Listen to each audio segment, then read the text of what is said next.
The number of states suing the Trump Organization in order to stop his national emergency and his plundering of federal funds to pay for his border wall has now climbed to 20. 20 states in this union have filed suit formally as of last Thursday against the Trump administration because they're very concerned, one, that we don't even need the wall to begin with, but two, that they're all going to start losing money, much needed, desperately needed money, because Trump has given himself the authority to basically steal from whatever money Congress has allocated for other things in order to pay for his stupid wall that even a majority of people in this country now say is absolutely stupid and pointless, and we don't want it. But these states have a point.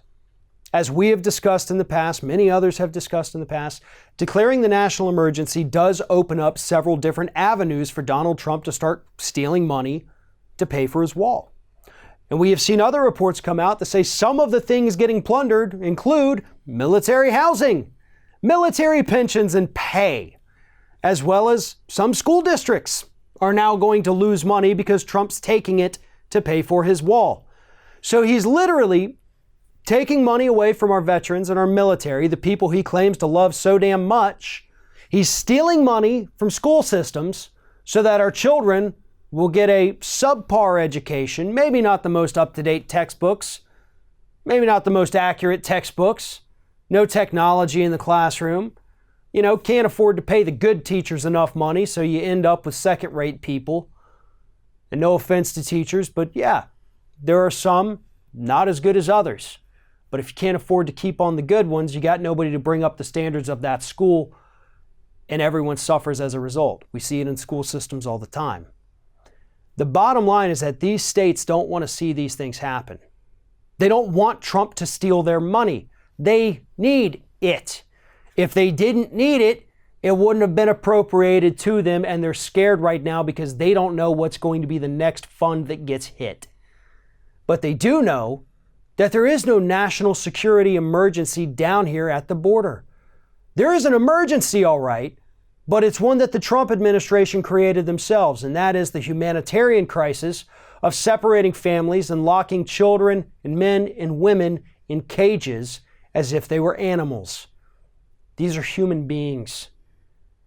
And no matter what Trump says, no matter what type of people he's talking about, no human being has the authority to dehumanize another for any reason, no matter what kind of person they're talking about. But that is exactly what this man has done.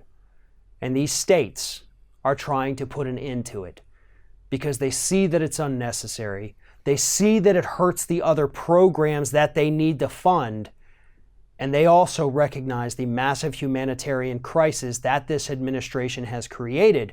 And they also understand that it's only going to get worse if he is not immediately stopped.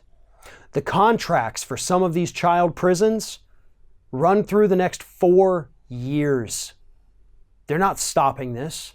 They're building new ones. They want to lock up more people. And that is exactly what they're planning on doing if nobody steps in to stop Donald Trump. Luckily, these 20 states that have now banded together are doing exactly that. Thanks for watching, everybody. And don't forget, if you like what you see here, like, comment, share, and subscribe to our channel. And now you can also become a member of Ring of Fire and get exclusive early access to certain Ring of Fire videos all throughout the week. Just click on the little join button right below the video.